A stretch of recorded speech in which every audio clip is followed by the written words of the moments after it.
The following presentation is brought to you by kmmedia.pro. Please visit kmmedia.pro for more information. Now stay right where you are as we present. Welcome to Positive Talk Radio, evolving ideas one conversation at a time. Great guests, dynamic stories and interviews, plus new thoughts on a wide range of topics and concepts. I hope that you'll hang with me, Kevin McDonald, my friends, and of course, you. As together we work to understand why we are all here and what we can do to make our world a better place for all of us. To be happy, be kind, and live in peace together. Yep, that's Positive Talk Radio.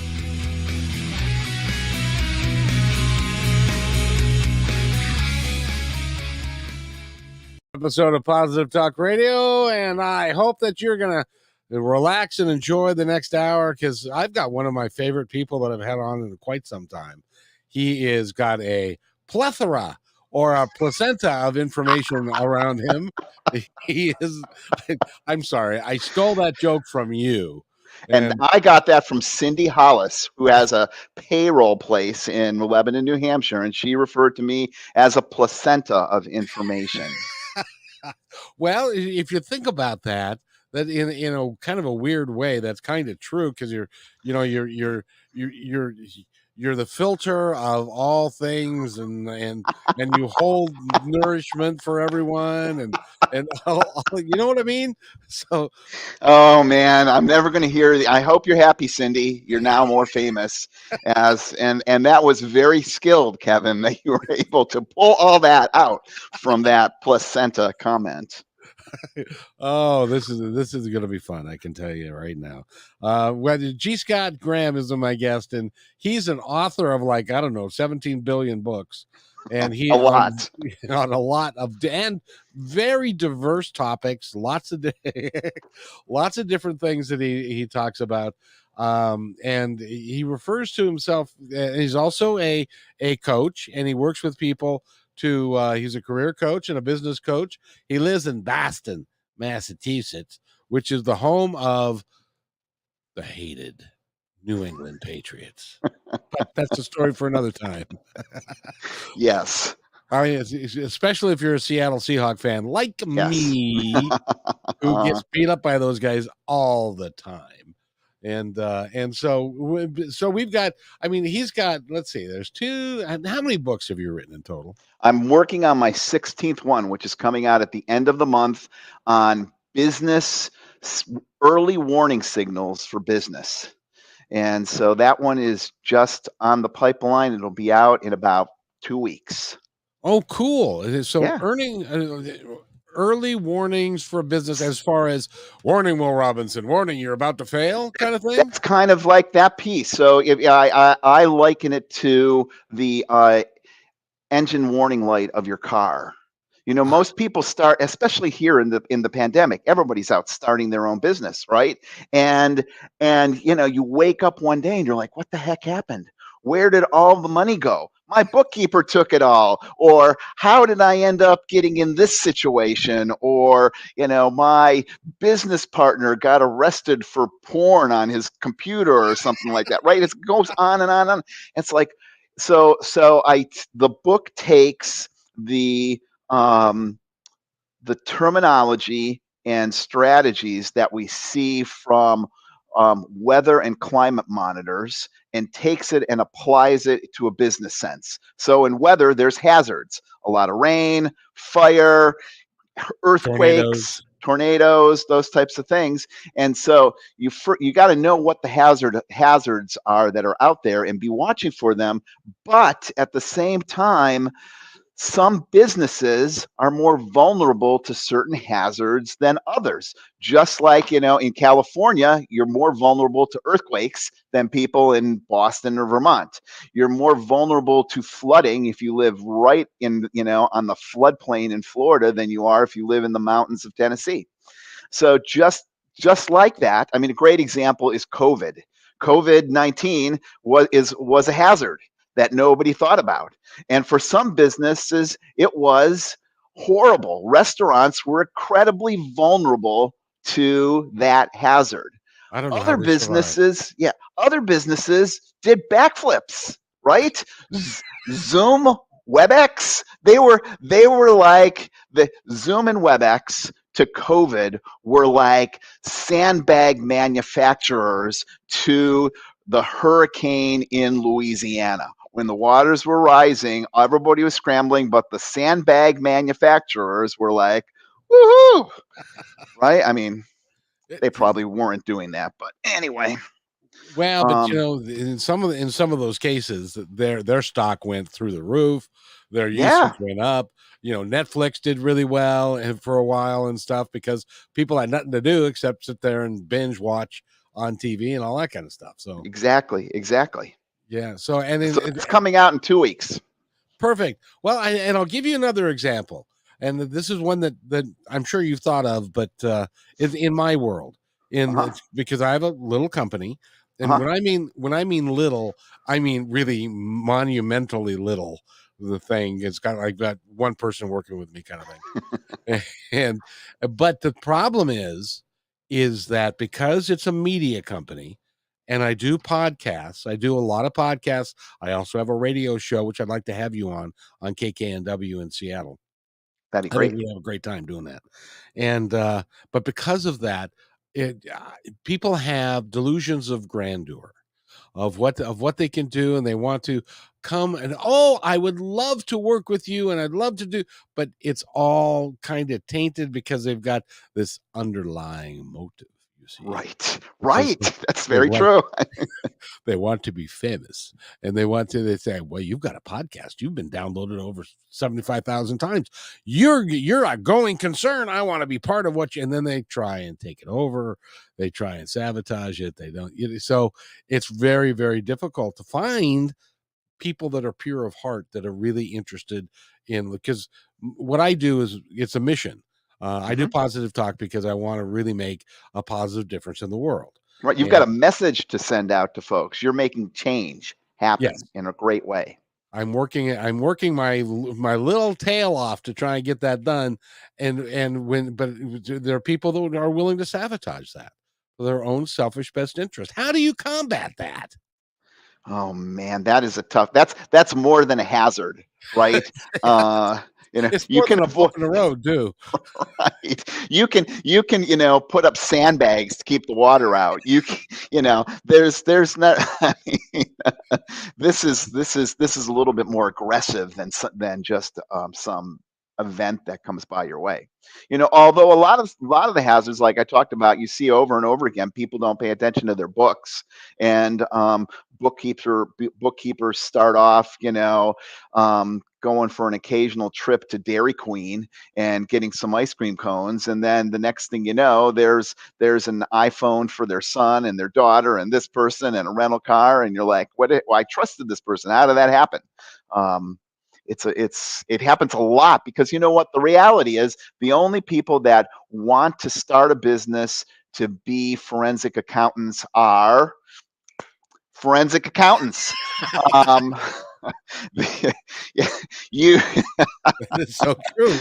That's so true, right? The somebody who is in the who's an electrician, or somebody who's a plumber, is like, oh my God, books. I don't book. They bring in a garbage bag of receipts, right? Because that's their filing system.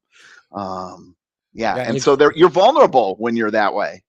it's really hard if you are the world's best plumber, but you can't add numbers and you can't see and you don't monitor your checkbook and monitor what's going out and what's coming in and where the money's going because you're Right. trusting somebody, and then the next thing you know, you have no money and you can't make payroll. Right, right. Yeah. So this book works people through this process so they can look through and identify their own vulnerabilities, the biggest hazards, and then come up with essentially an early warning system, the engine light on their car, right? The engine light just says something's wrong here. Doesn't tell you what it is. You got to take it to a mechanic, but it just says something's wrong. Or the tire pressure monitor doesn't tell you whether you got a flat or whether you just got a slow leak. It just comes on and says something's wrong. Doesn't even tell you necessarily which tire, at least not in my car. Not in my Um, car either. and so though that's kind of what this book's about, to just help people figure that out and plot that out so that you don't get caught, so you don't get caught with your pants down, right? Oh man, what a mistake. Figuratively or literally? Figuratively or literally. Yes, that would be a big vulnerability. It's a great way to lose a business, having your Yeah, pants down on Main Street. Um, right. but we were going to talk about. I mean, you've got so many books. You've got books about marijuana. You've got making your own superpower or superhero power. But I wanted to talk Well, there's about the a little marijuana bit. book. Yeah, Yeah. about let's see if I can pronounce it again correctly. Androphile pride. Oh Androphile. yeah. There, you got it right. That's Hey, it. Here we go. Like a how about magic trick. Watch. Boop, boop, boop, boop. There we that's go. Look at that. There it is right there. that's the one. Now, what is this particular writing about?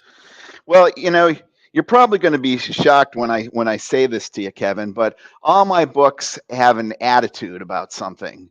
It's not like, the history of algebra that I'm doing a book on. They all have a very strong specific focus and opinion, right? Like, my marijuana book's very particular and critical about the current public health approach to marijuana and how screwy it's going to be, as you remember from the last call that we did, or last podcast we did. Oh, before we go on, I just want to.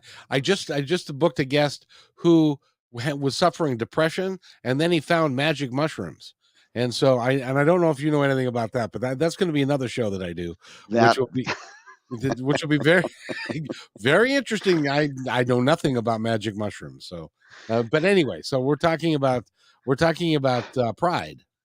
Yeah, so we're talking about this book, Androphile Pride. There we go. I'm going to set it down. And the the piece that brought this book to my fray, or my view, or my concern, was really what we see in the gay community. And this is really a travesty, in my opinion. And this is what prompted me to write this book. There are tens of thousands of gay men. I'm only going to talk about gay men here, but I mean, you could apply this with lesbians and other folks. But in this book context, I'm talking about gay men. They struggle, they don't find acceptance, and they come out of the closet and they reach out to the gay community, and very quickly this kind of orientation process happens where these guys learn this is what it means to be a good gay guy. And that means that, everything from the mild stuff like what kind of vodka you should drink, what kind of underwear you should wear, what kind of body you should have, what kind of music you should listen to, your politics in a very, pushy leftist kind of way. And this is not anything against the left here, but it becomes almost this piece of if you don't agree with us, then there is something wrong with you. And there's no room of acceptance for these folks out there. That's kind Now, of the nexus of this whole thing. I don't understand that because a lot of gay men have lived their whole lives not being accepted. So you would Exactly. think they would be very accepting of other people because that's what they've had to deal with their whole life. Exactly. But in the gay community, you see pushback around this stuff, and you see people label people who disagree with the party line as having internalized homophobia. In fact, there is a psychological assessment. And one of the criteria in this psychological assessment on internalized homophobia, which is, I hate myself because I'm gay. One of the questions is I am critical of leadership in the gay and lesbian community. That pretty much says it right there, doesn't it? If I'm critical of leadership in the gay and lesbian community, that's a sign that there's probably some internalized homophobia for you to work out. And so I'm not the first to recognize this. There was a guy many years ago, not many, I mean, in my world, many years ago, like 10, 15 years ago, he recognized this. I know it's not 100 years ago. He recognized this piece and he wrote a book called Androphilia, a Manifesto. And book was just right in line with, you need to be your own man. No one should define who you are. You need to, find your own path. And then this guy shortly afterwards went totally off the rails, in terms of, it turns out that he was, this kind of racist, bigot, you know, very filled with hate, anti-Semitic person. And so for all of his pieces of, you need to follow your own path, uh, he then took everybody on this alternative place and was like, well, you need to believe what I believe, which the real man does this, and women are this, and women should be at home, and this. I mean, a whole bunch of other stuff that he spewed out after this. So this book that I wrote is really an antidote to his book, which is really an antidote to the big problem of the gay community being judgmental in the first place. I'm hoping the people that seek out his book see my book. And what my book says at one point is, I can't even know where this is, where I was so clear about who you are and what you are. And I put, you need to be your own person. And that means you are not the person that the gay community says you need to be. You're not the person that you're proud of who you are. You need to do what you want to do, and it doesn't matter what the gay community thinks. It doesn't matter what this guy who wrote the original belief book about this thinks. It doesn't matter what I think. You need to do what's right for you. Geez, we have so many people telling us do this, do this, do this, do this, do this. It's crazy. Well, You got to find your own path. Well, I would think, since you're walking your own path with what you're not following the norms or while following what everybody else is doing. So now I'm not in the gay community, so I wouldn't know um, what the motivation is of why they want to stereotype people and keep them all in the same herd. Why do they want to keep them down or not allow people to express themselves fully and completely to what makes them happy? I think it becomes this piece of, strange bedfellows and political gains.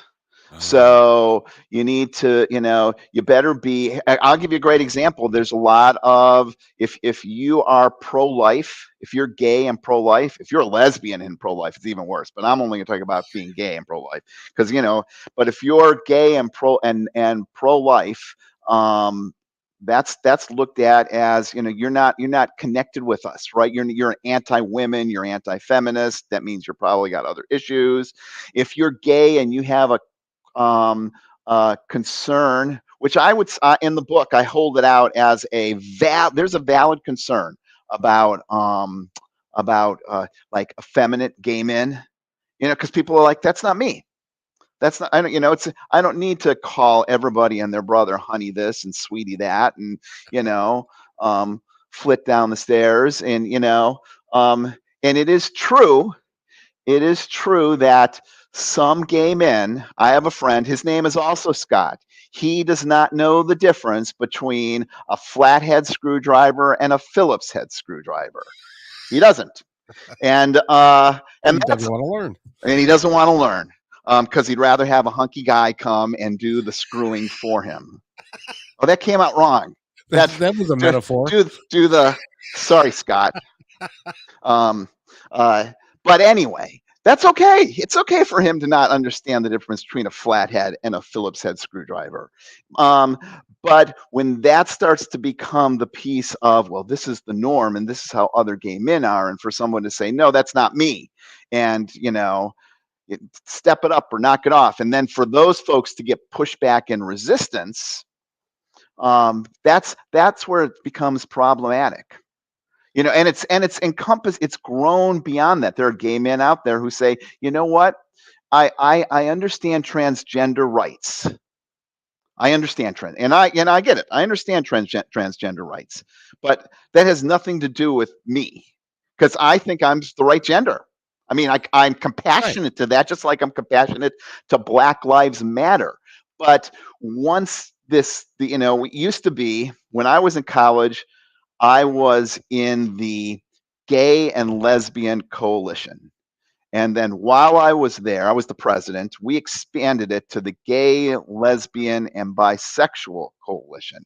Now there's like 15 letters after it. It goes, GLBTQI. In fact, I have to tell you, this is if you're interested in this book, get the audiobook. I can't tell you how many interviews I had to go through to get somebody who could say the whole acronym over and over. That was the audition piece, because the an acronym is LGBTQIAPK. I And wouldn't even so give I that don't a even know shot. what that means either.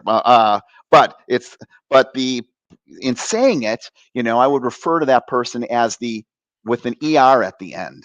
Like I work on a farm, so I'm a farmer. And so I added the ER to the LGBTQIAPKER. And that was actually the audio interview. You're going to see somebody say, yeah, this one guy said, I've practiced this for 15 hours in order to get this job. He's like, LGBTQ. And he was like, wow, that was really good. How did you manage to say LGBTQIAPKER? He's like, I really had to practice that. My wife thought I was really creepy as I'm staring in the mirror doing it. But he did a good job, so he got the book. So he did the audiobook for me. It's really nice. Oh, very good. And you can find that on Amazon and everywhere, right? Yeah, it's on Audible. It's not it's Oh, Audible's it's on key the place Audible that one. this is on there. Yeah. And Yeah. you can get it off of Amazon too. I'm particularly, poignant about, and I said this to somebody, they were like, what? I said, you know what? RuPaul is the Uncle Remus of our age. And they're like, what does that mean? You could say that. Go ahead, say, I'm doing the Kevin part. I'm not even giving you a chance. Why don't you just say, Kevin, what does that mean, Scott? No, you're doing fine. You can interview yourself. It's like I don't know. Hey, what? No, you're doing great. For the next show, you can just like put me on the screen and say, I'm Kevin McDonald. I'll be back in an hour after Scott shuts up. Yeah, but you see, the thing is I really enjoy your sense of humor. You have a lot of great things to say, and me as an interviewer, it's like, look, if this is good content, I don't need to say a damn thing. I just wind you up and go. And I'm already wound up, so you just have to wind me up because I'm like a monkey, one of those monkey things with that claps their hands. Tambourines, yeah. Yes, that's it. That's it. So So, so anyway, go ahead. well, I was just going to ask you. So, why in the book, what do you attribute it to? Why is there this desire that everybody toe the line and do it a certain way when I wouldn't have thought that that's even a consideration, because I know a lot of gay men that are free spirits and they have different attitudes, different thoughts, and they're across the spectrum. But why is that? I think it's divisive to the political agenda. Ah, Just like when you hear, an outlier of the mainstream black agenda that comes out there, then someone's like, oh, but you know what? They never turn to the outlier of the mainstream black agenda and say, you know what, you're screwed up. You need therapy as a black man or a black woman because, well, do you remember a movie called Everything You Wanted to Know About Sex? Woody Allen did it mm-hmm, way back mm-hmm. when. And at one point he was treating it, this guy was having sex, and they were all the sperm were all dressed in white, and they were in the hold of and there was one black guy, and it was like a Donald Trump convention. It's like there's the one black guy was, what am I doing here? What am I doing? And it was all Oh, is character. that? I thought you meant it was like a Donald Trump convention because it was all sperm, but it was the white black comparison that It you're was, doing. yeah, Okay, now I got it. the white black thing. But so that's, I Oh, we're guess gonna get hate mail. that is G. Scott. You can find me on the internet. Just Google G. Scott Graham. at .com, by the way. Yes. GScottGraham.com. But we do the same thing, because if, as an example, as a black man, you're expected to be a Democrat and to follow the Democratic Party and the Democratic line and all that kind of stuff, rather than be free to be who you are. You're right. You're right. You're right. And I guess the gay agenda is the same thing, because you're looking, and I get it. They want to improve the rights, and which I think is sorely needs to be done. I think people are people, and we should just leave the rest of that. It doesn't matter. But I guess are they super sensitive to that? Yeah, I think that it's a big piece. But see, the big difference is that the black community or the Hispanic community or whatever the community is, that they put pressure on you to conform, right? Like Yes. you just said, black Democrat. You your psychological health isn't called into question. You're not labeled as some person who needs extensive therapy because you're just messed up.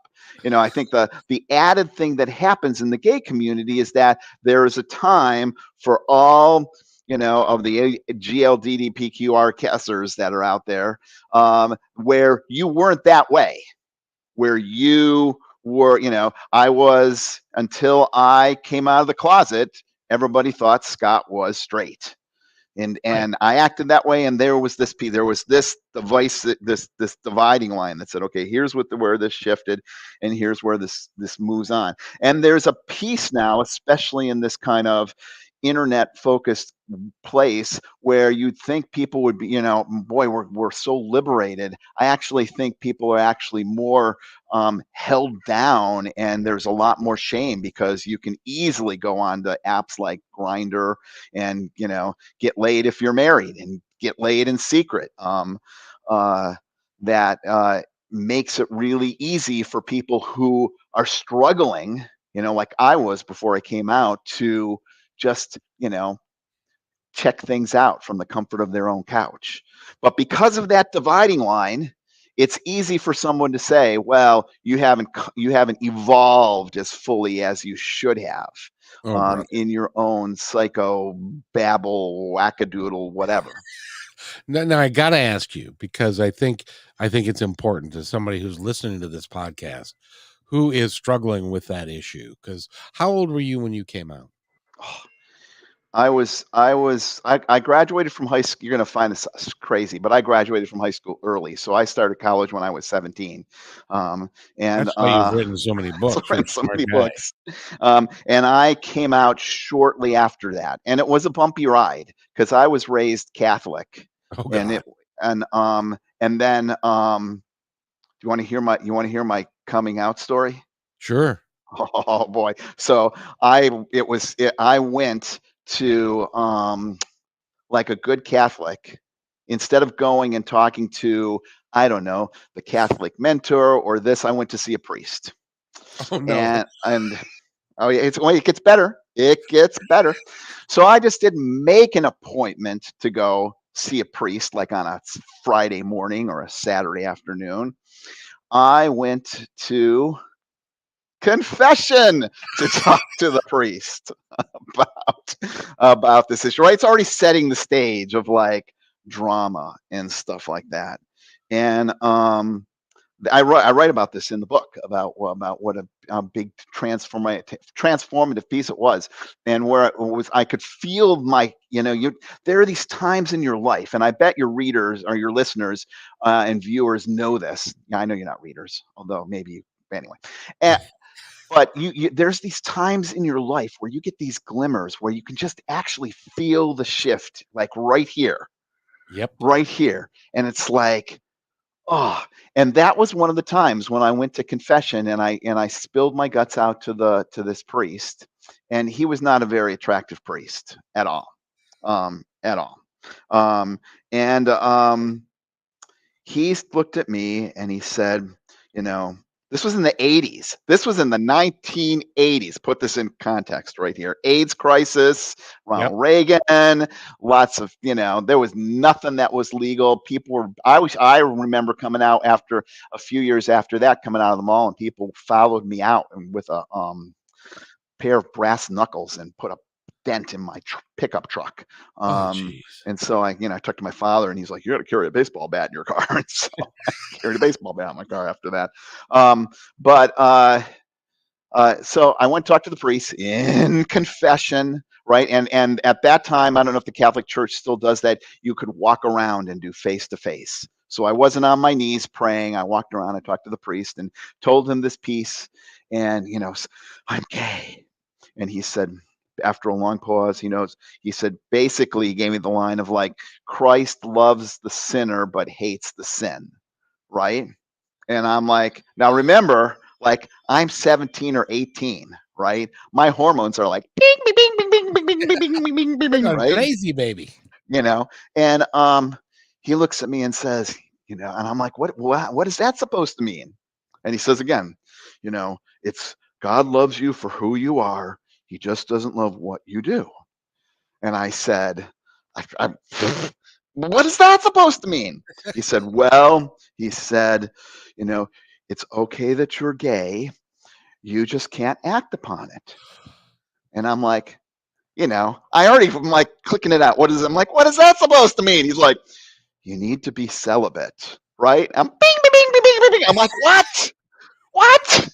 My mother told me the very same exact thing. And I said, wait a minute. So you are condemning a segment of our society to a loveless life because you don't like who it is that they love? Well, no, it's that God doesn't like who it is. Yes. God made him exactly the way he is. Knock it off. She didn't like me after that. So he said, so I popped right off on him and was like, yeah, I'm not doing that. How am I supposed to do that? That's impossible, right? I'm like, bing, bing, bing, bing, bing. I'm 17, right? I'm locked alone in the bathroom for 5 times a day. I'm 17. And so the priest looks at me and says, I'm celibate, right? And this is going in my blood's going like this, right? He's like, I'm celibate. And he said, we all have our crosses to bear. And that just set me over the roof. I stood up right there. And this is that point where I could feel like the innards kind of shifting. I looked at him and I said, with lots of profanity using the F word, I'm like, first of all, you're an effing priest and you're ugly and you made a choice to be this way. I didn't choose to be this way. This is just bullshit. And then I walked out. And then the next week my mom's like, how come you're not going to church anymore? I'm like, I don't know. She knew, Well, but I was like, but that was a big shift. It was the 80s was a very judgmental, harsh time. I mean, it was harsher before that, but oh yeah. I mean, oh Well, man.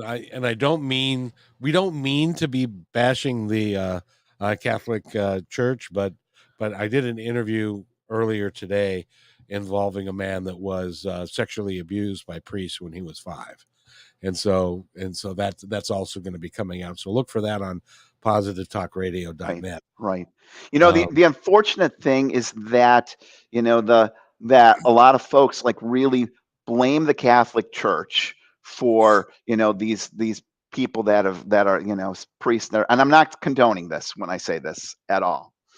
But, if you were single and a man and in your 30s or 40s, people were like watching you. It was not acceptable for you to be, single and a man living alone, let alone a man living with another man. And so where could, those men who were not interested in marrying women go and not get a heap ton of grief from the community? The Catholic Church. Like that's like the perfect, Oh, it's absolutely, and it draws people that sometimes have nefarious aims, because they can hide in and amongst the sheep, and Yeah. and be able to do whatever they want. I'm a little older than you, so I remember in the '60s when I was just a kid, my grandmother lived in a mobile home next to Dick and Harry, and they were men in their I would guess in their 50s, and I Hmm. remember my folks having a discussion with my grandma with about them. And they're nice guys, and they take care of the house. And then, well, they must have had their wives must have died, or they must be widowers or something. It never crossed their mind that it was anything other than that. But they seemed to be. As it turns out, they had been together for like 40 years. They Wow. That's so amazing. yeah, it really was. That's amazing. It really was. And so I guess, Scott, I guess it's that people are people, and they're going to come up with. It doesn't matter who you love or what you're talking. Then people are going to come up with weird shit to do all the time. That is so true. That is so true. That yeah, people and people are going to come up with weird ways to try to keep people in check, Exactly. right? And you see, Exactly. you see people that are just, people separated from a river. The people on this side of the river don't like those people on that side of the river. So I, let's go invade the Ukraine because that's the way to do it, right? It's like, how is this? What's the difference? We're all human beings, and we just get so wrapped up into this piece of you have to be this way, or you have to believe this, or you have to walk that way. It's and really well, unfortunate. well, it's like I said before, because the kids today, they have a wholly different attitude about things like race and Right, things like gender identity and that sort right, of thing. yeah, They're much more open to it. So that's why I believe in, and I'll get mail for this. I've said it before. That's why people get old and die, because the new kids will come up and they're a little bit wiser than we are, and yeah, they don't have the preconceived notions or the prejudices that we have brought forward from the '60s and '70s and stuff. So yeah. that's a good thing. That's the tide. Every time someone's like criticizing the government or this, I'm like, the tide's going to change because we're all going to die. And then like you see in the statistics, uh, the the people who are white in this world are smaller and smaller and smaller and smaller. 30 years from now, what's going to happen there, right? It's and there's no changing that. That's just the future as it's shifting. And sadly, it's not. They're not going to go quietly into the night. It's No, because they're scared. They're yeah, very scared that they're losing their whatever it is they think they have, which they don't really have anyway. yeah. So one last thing about this book. If you get this Yes. book, if Yes. somebody goes and gets this book, there is a number of so I just want to show you. So this book is this much of the book this is the book. This much of the book is about information, and all this rest of the book is about developing your own identity, getting a journal, figuring out who you are. There's a bunch of exercises, and if somebody gets this book, and because you mentioned I'm a coach, somebody gets this book and does all the exercises and sends it to me, I will give them a free coaching session. Cool. Um, so because I think it's really important for people to kind of take this information that they figure out about themselves and come up with a way to integrate it, to make themselves vested in it, and then move forward with it. It's not just a intellectual exercise. It's really an exercise about change. And information is power. Hmm. And the more If you that you use know, it, if if you you use use it it. correctly. Yeah, and it's important. It really is. So, and speaking of which, I'm just going to throw another book at you and see if you can even remember writing it, since you've written so many. Okay. Um, Early warning signals. What's that about? Do you not remember us talking about this at the beginning of the show? Hell no, that was almost 40 minutes ago. Is Uh, that that's the one that's coming out? that's the one that's coming out. Oh, but it's already on your website. See, I'm not used to people actually keeping up their website. No, it's up on my website. It's available for pre-order at Amazon. And so that's that piece. You'll have to pick out another book and say, what's that about? Okay. Or I can just randomly go and pick out some book. I know. I love your titles, by the way, on some of them, because they're Uh, get off my lawn. No, get off your ass and mow the grass. What's that one about? Oh my gosh. Where is this? Where is it? It's right. Oh, this is it right here. We go. Here's another one. Ready? Magic trick. Look at that. Get off your ass and mow the grass. That's a catchy title right there. You could that could be a song title. So this book I actually wrote this book when I was really, I remember being really frustrated at a person who is, I mean, overweight and being obese is an epidemic here in the United States. And so this was directed mainly at people who have little postage stamp size lawns and riding mowers for those little postage stamp size lawns. And so the whole premise of the book is sell your riding lawnmower, get a push mower, and take the difference between the really expensive spinning around riding mower and the little baby push mower and invest it in health coaching or personal training or something like that. You don't need to join the gym because you're pushing your way to health. It's the book is very critical of we have become such a pathetic, myself included, pathetically sedentary society, right? I mean, I can't say the word because if I say Alexa, she's going to be like, "What do you want to do?" But I've got a number of those devices, and it now I just say her name and then say, turn on the television, and I don't even have to pick up the remote. She turns on the television. I can be in bed sleeping and the alarm goes off and I say her name, turn off the alarm. I don't even have to move. I can just stay there like that. That is really pathetic.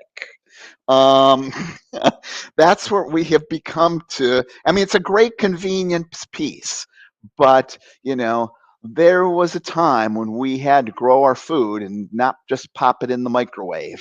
There was a time when, we had to walk, your parents were like, "Oh, I had to walk to school in the snow and the da, da, da, da." But that was Uphill really both ways. true, right? Yeah, it was. And so we are now in this, sit down here. We push a button and our car starts with heated seats and all kinds of other stuff. And then we're like, why are we all gaining weight? I got to join the gym. And so the premise of this book is you don't have to join the gym. You just have to do the stuff that we used to do, right? One of the gyms, I'm in New England, and I can tell you one of the gyms that we have in New England, and it's totally free to join, is heat your house with a wood stove.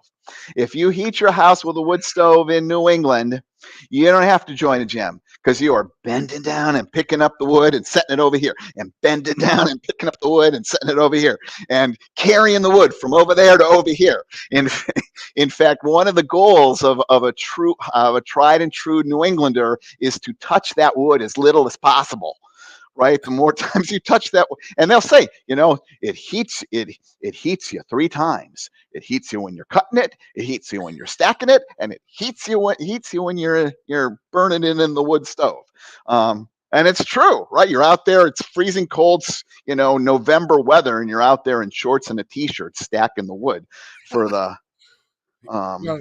And you get the added pleasure of plowing the snow and using rather than. And now they've got these fancy machines that'll do that for you, rather than getting a snow shovel.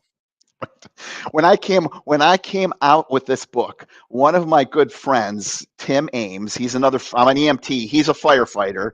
He said, I won't say what the word is, like this one's get off your ass and mow the grass. He said, you need to do a follow-up that says, don't be a blank, shovel the snow. So you can work backwards as to what word rhymes with snow. Don't be a shovel the snow. I haven't written that book yet, but that would be so one of the interesting things in this book, I got to tell you, because I took this very seriously when I wrote this book. I trained for a half marathon.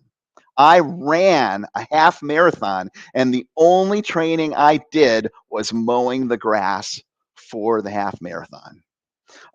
You must Now have had a mine, big lawn. I was going to say it was 2 acres of mowing to get ready for the marathon. But my spouse and I did an experiment because we had a riding lawnmower, and we did an experiment. We marked out the property, like this, 80 by 80 square, and was equidistant from the garage, and we said ready, set, go. So we started the timer, and we both went off, and he went out with the riding mower to do his 80 by 80 square, and I went out with my push mower to do the 80 by 80 square, because you think that riding lawnmowers are going to save you time. Didn't save you time. I mean, it saved you a teeny amount of time, but in comparison, I burnt off like 10 times as many calories as he did sitting on the riding lawnmower drinking a Mountain Dew.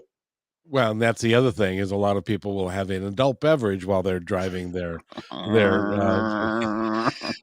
not particularly going very straight, but but so so so what I got to ask you, because you've written all these books on so many different topics, do you get a wild hair and then you just decide you're going to write about this topic and then you research it and do it? That is it. That is it. That's why, I write, I was working on my website and trying to come up with like WordPress was saying, come up with a theme. And I'm like, well, I don't know what that is. And I was like, oh, I know exactly what that is. It's, I have these diatribes, unique perspectives, and no drivel. Like there's no, in fact, a friend Tony Strange sent me a message after I posted that stuff. He says, really? Zero drivel? No drivel? I'm like, yes, there's no drivel at all. That's my goal. But, big diatribes. So that's exactly it. I get a hair across, and I'm like, I got to speak up about this. And I've got a long list of things that I've got to hair across. Now, I got to ask you, because you're a very you're a very opinionated guy and you've got a lot to say. Why aren't you doing a podcast? I would, but you know what? I'm too busy writing books. Well, I appreciate your contribution to society, because I think your writing is terrific, and all the subject matter that you do is really cool. And you've sold a bunch of books in your lifetime, haven't you? I have sold a bunch of books in my lifetime. In fact, I have to tell you that if you have a message to get out there, this is for you, Kevin, or any of your listeners or viewers. If you have a message to get out there and you're like, I don't know what I just can't. Don't let that stop you. Sit down, write till your heart's content, get your stuff out there. There are people out there that will help clean up your writing, make it all pretty, make it all look nice. And, the big monster of Amazon has made it easy to get your books published. And they give you a better rate than you would get with any of the larger booksellers. They give you 70% on your book sales, which is amazing. And they even, all these books that are printed, Amazon's got these ginormous warehousey things around the United States that print out a book at a time and then puts it in an envelope and sends it off to the person. So in the old days, Kevin, if you wrote a book, or viewers, if you wrote a book and you wanted to get a hard copy out there, you would have to buy, 1,000 copies yourself. And then I had a friend once who said, yeah, my book's a million seller. He said, I've got 1 million of them in my cellar. But you can even get Hold them. on.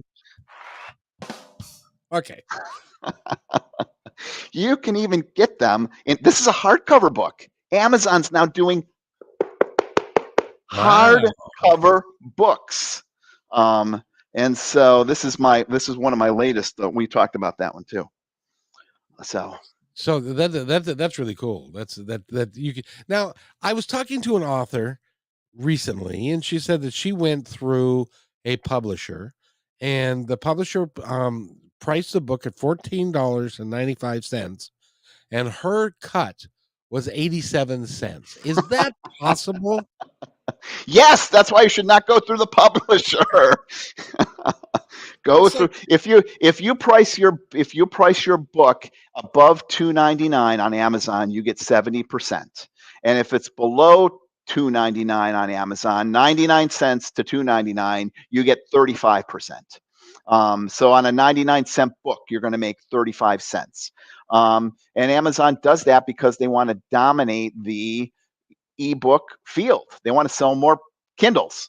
And then if when you move to print, Amazon makes it out and lets you set the price, tells you how much your printing cost is. They take 60, you make 40, because obviously they have the machine to do this, and you print at cost, and then you figure out how much you want to make and then set your price, and it's done. It's unbelievably great. oh, that's awesome. And anymore these days, everybody's saying, you've got to have something that you can give away on your website. So write an ebook. Do something like that you can put behind something on your and create a membership fee, and then they can have this I don't know. That stuff's also gimmicky. I have actually 3 of my books for free. I just changed this book, this one, Make Time Your Superhero Power, which is a Yeah. pretty thick book. It's now free on Amazon. Because I figure, as I'm writing more books, I'm going to give some away for free, and then that gets the word out there. Well, Yeah. and people like your writing style. And so one of my favorite authors, people think I'm, like stupid for this, but Louis L'Amour, Mm-hmm. who was a Western author, Mm-hmm. and he wrote a lot of books. They had kind of the same theme, one versus the other, but they were fun to read. And once you get, because of your style, once people get to liking your style, then they pick up all your books because they're fun to read. Right. Thank you. So And I know that's I have to say I'm looking at the clock up here because we're live, and I know that we're getting to the top of the hour, and I've been getting no end of grief, Kevin, from from the last time I was on your show, uh-oh. and I mean I'm telling you I've gotten emails, and my friends are like, I can't believe you did that. So you turned to me at the end of one of our last conversations, and you said, you've got a minute left to say anything that you want. And Correct. I just went on and on and on and on and on and on.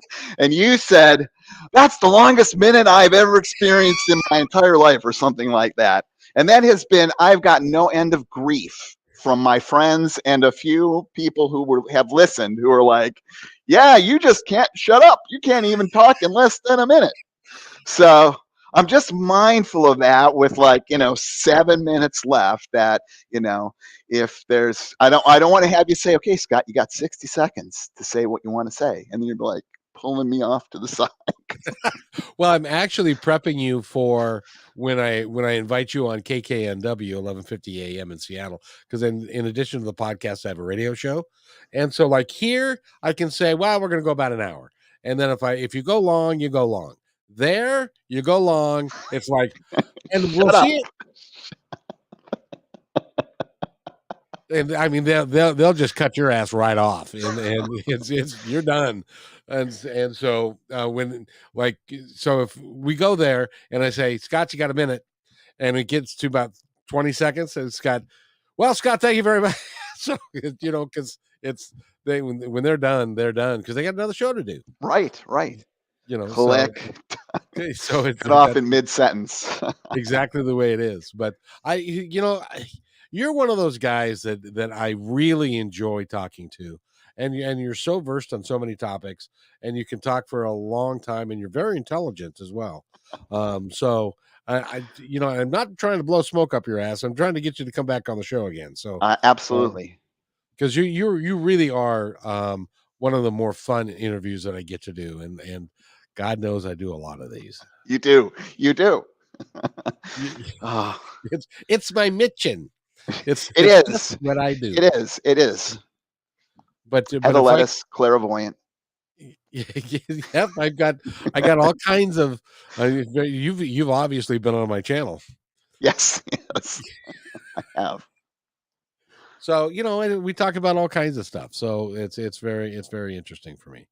But I want to thank you for coming on again today. And next time I'm going to book you on KKNW and make you toe the line as far as when we get to come on and go off and all that Okay. stuff. Okay, great. Because I think the Seattle audience would just love you. Great. So we're running out of time. Is there anything that you would like to tell our audience now or in the future? Anything about any subject at all, you get to pick. Boy, another hard topic to say. You know what? I will just say that this guy Scott, the guy that can't tell the difference between a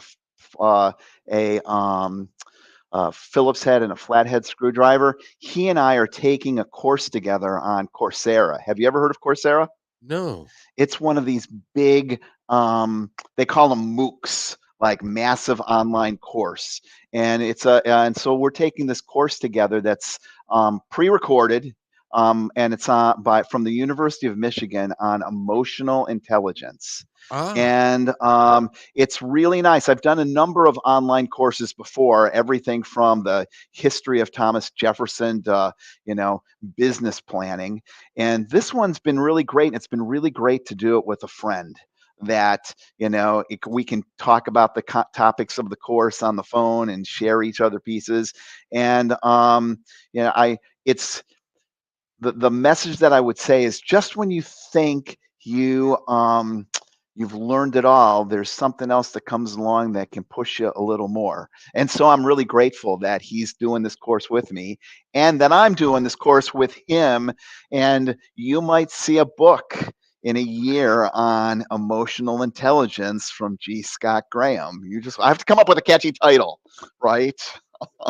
Yeah. Well, you've got a bunch of them, and that one I think emotional intelligence is a great topic. Yeah. And that would be a lot of fun. I'd also like you to do and to do some research and do your take on like near-death experiences or life after death or something like that. Oh yeah. Yeah, I definitely have a view on that. Well, that's also in this book. This is Come As You Are. You've got to be very careful talking with somebody like you because you've written so many books. Yeah. You might have already written about that and I didn't catch it. But no. So that's good. So anything else you'd like to say before we this is great. What a privilege to be with you again. Oh, it's my pleasure, sir. And we got to do this again because absolutely, it's you make for this is. We're going back to the very beginning when we're talking about businesses and the traps you fall into. I really enjoy talking to you, and so my normal self would say, "Hey, why don't you do more of these, and we could be co-hosts, and we could do." No, I can't do that anymore. I've been told I'm not allowed to do that. I have to ask permission from my executive producer now before I can. Yes, I hear that. I'll visit again. We've got more to talk about. Yes, surely. Sir, we do. Yes, sir, we do. Well, I'm going to hook you on KKNW, which is a live radio show in the 14th largest media market in the country. We're not quite Boston, but we're close. Yes, great. So, my pleasure. Thank you. We've been talking again with G. Scott. Go to gscottgraham.com and buy a book, for heaven's sakes. Buy 10. He's got that many. So, I do. Thank you. Thank you so much, and stay right where you are. Thanks for enjoying this episode all the way to the end. Please give us a like and subscribe to this channel. This has been a production of kmmedia.pro. Please visit our website, oddly enough, named kmmedia.pro, for more details about us and our mission, which is to provide great positive programming designed to inspire us all. I'm Kevin McDonald, and I'm proud of these shows, and I truly hope that you'll like them and share them with friends and family. So on behalf of our entire team, remember, be kind to each other because each other's all we've got. We'll see you next time.